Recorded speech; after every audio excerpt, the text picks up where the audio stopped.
님께서는 비상계엄 이후에 두 번째 탄핵 소추되셨죠? 그렇습니다. 그 사유는 무엇이었습니까? 내란에 동조했다는 건데요. 하도 황당해가지고 소추 사연 읽어보지도 않았습니다.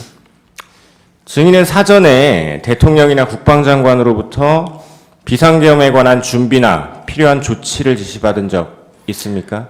전혀 없습니다. 정부조직법 그리고 행안부 규정에 의하면 행안부 장관, 경찰과 소방에 대한 지휘권 있으십니까?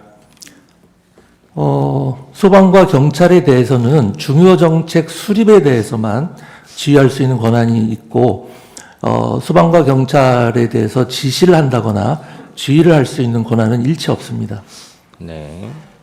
증인 비상계엄 선포 전에 대통령께 비상계엄 만류 의사 전달하셨죠? 네.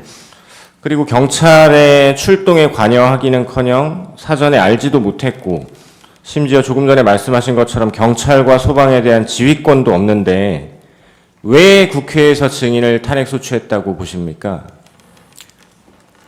국회에서 무차별 탄핵 남발을 하는 것은 어제 오늘의 일이 아니고요. 결국은 국정을 방해하고 국정에 발목 잡기를 한다는 것은 대다수 국민들이 다 인식하고 있는 것이라고 생각합니다. 네. 증인은 이 정부 들어 29건의 총 탄핵 소추 중에 2번을 직접 겪으셨습니다. 네. 그 경험에 비추어서 이러한 탄핵들이 국정에 어느 정도 지장을 주는 수준을 넘어서 국정 마비를 초래한다라고 보십니까? 제가 좀 전에 말씀드린 바와 같이 행정안전부만 해도 사실상 현상 유지만 할 수 있을 뿐이지 아무것도 할 수 있는 게 없었습니다. 인사도 저희 행정안전부 자체 내 인사도 적체가 됐었고 새로운 정책 추진하는 것은 엄두도 낼 수 없는 상황이었습니다.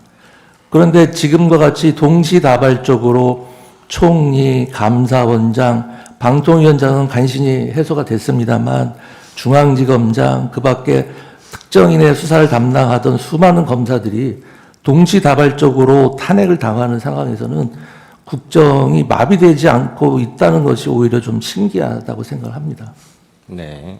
증인 2차 탄핵 소추 당하시고 사임하셨죠? 그렇습니다. 장관의 자리가 이렇게 중요한데 사임하신 이유는 무엇입니까?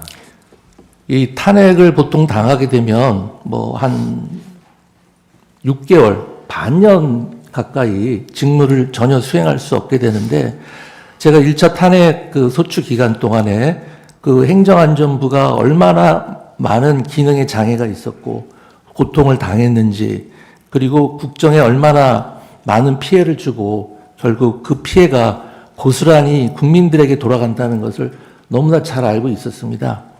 또다시 탄핵을 당하게 되면 탄핵 기간 중에서는 제가 사임할 수도 없고 새로운 장관을 임명할 수도 없습니다.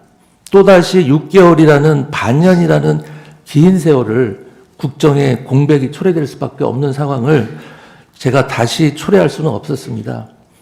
제 입장에서는 이 부당한 탄핵에 대해서 당당하게 맞서고 싶은 생각이 훨씬 더 컸습니다만 그로 인한 국정 부담 그리고 국민의 피해를 생각할 때 당연히 제가 개인적인 입장은 내려놔야 된다고 생각을 하고서 사퇴를 대통령께 말씀을 드린 겁니다.